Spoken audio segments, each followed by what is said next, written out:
how to get shadow scales in Terraria, so you absolutely cannot find this material in chests or in a Crimson world. It is strictly tied to the corruption biome and drops exclusively from the Eater of Worlds boss. So first you must summon the massive worm using one of two methods. So head deep right here into the corruption chasms and use bombs or any hammer to smash exactly 3 glowing purple shadow orbs. So these are the shadow orbs right here. So we're just going to get 1, 2, and a third one right there.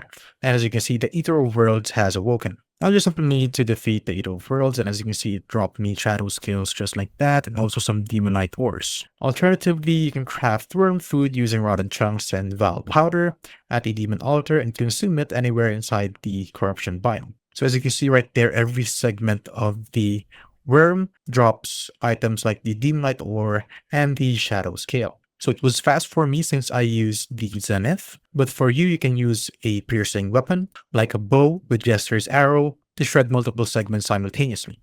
So you absolutely need a massive stockpile of these scales to craft the Nightmare Pickaxe, which is strictly required to mine Hellstone later. So a Nightmare Pickaxe will need 12 Demonite bars and 6 Shadow Scales. You could also craft the Shadow Armor set using the Demonite bars and Shadow Scales. Note that you can get the Demonite bars when you smelt it in the furnace. And that is how I basically get Shadow Scales in Terraria.